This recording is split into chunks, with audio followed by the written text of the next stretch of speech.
Bonjour, bienvenue. J'ai utilisé ce matin le grand jeu des flammes jumelles de Christine Frances pour vous faire passer quelques messages.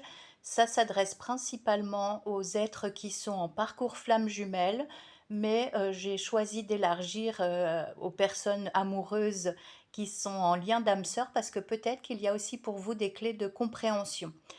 On parle d'âme sœur et suivi de la carte de la source. La source, c'est Dieu qui, vous a mis en relation avec, un partenaire, de type âme sœur ou des partenaires de type âme sœur, en parallèle de votre lien flamme jumelle.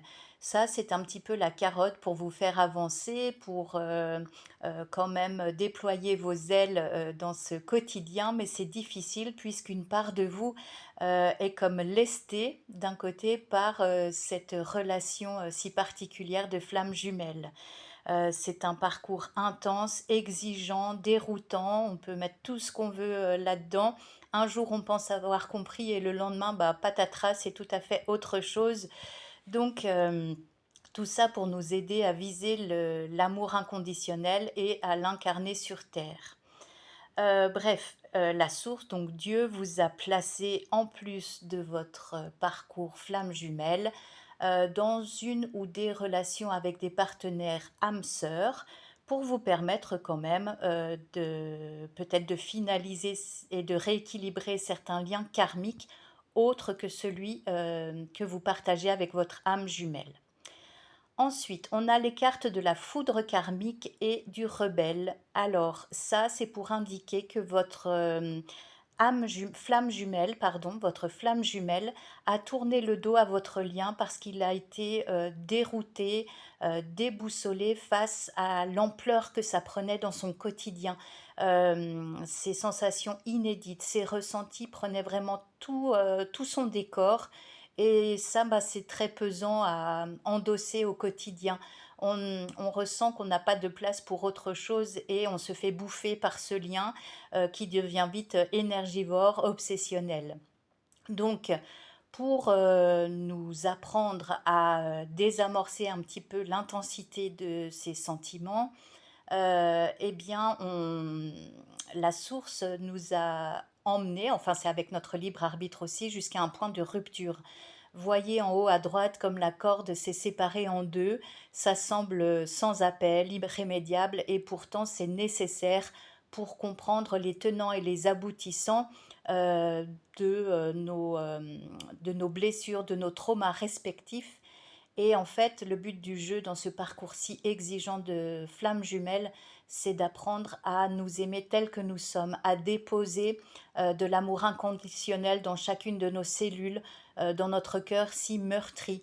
L'autre, il a un rôle d'acteur tout simplement, vous le comprendrez ça euh, à un moment donné, vous le comprendrez, il y aura un déclic. Donc, il ne reflète que ce qui reste à conscientiser à l'intérieur de vous.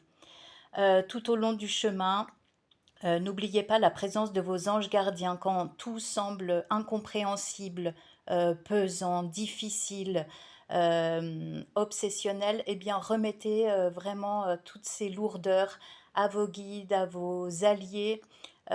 Qui sauront vraiment vous orienter vers les bons thérapeutes, les bonnes lectures, les bonnes activités à faire pour désamorcer vraiment cet impact si bouleversant de ce lien flamme jumelle. La carte de la fusion est sortie à l'envers, signe qu'il y a encore du pain sur la planche, que vous n'êtes pas encore prêt ou prête à fusionner, à retrouver votre véritable moitié. Mais vous avez néanmoins beaucoup travaillé sur la blessure de trahison qu'il ou elle vous a fait expérimenter. La carte du poignard est sortie à l'envers. Euh, donc là, vous avez bien mûri, vous avez compris certaines choses, même s'il vous manque encore des clés de compréhension. Alors, même si la fusion semble encore lointaine, il est question d'une rencontre à venir. Là, c'est imminent, ça peut être dans les jours ou semaines à venir. Et là, vous apparaîtrez d'égal à égal par rapport à votre flamme jumelle. Il n'y aura pas d'animosité, de rancœur, ce sera vraiment quelque chose de paisible. Ça va vous mettre du baume au cœur. Alors vous connaissant, vous risquez vraiment d'avoir le cœur qui s'envole, qui s'emballe, mais vous ressentirez à quel point vous avez déjà, cheminé et à quel point, malgré tout, vos luttes int toutes vos luttes intérieures, il vous reste toujours cet amour qui tapisse votre cœur par rapport à cette autre âme. Et un petit conseil, le secret qu'on peut vous donner pour, rétablir une bonne connexion douce, respectueuse et safe, je dirais, entre vous, c'est vraiment de, dialoguer, d'enfant intérieur à enfant intérieur. Et là, eh bien, vous pas à pas, vous réussirez à vous rapprocher l'un de l'autre. Voilà ce que l'on pouvait vous dire ce matin. Donc ne prenez que ce qui résonne en vous, ça parlera bien sûr, aux gens concernés par, ce parcours et vous n'hésitez pas à me laisser un commentaire en privé ou, sur ce mur, YouTube pour me dire, bah, ce qu'il en est. C'est très, très intéressant de partager et de voir un petit peu ce qui ressort de ces prédictions. Merci de votre écoute et excellente journée, à bientôt.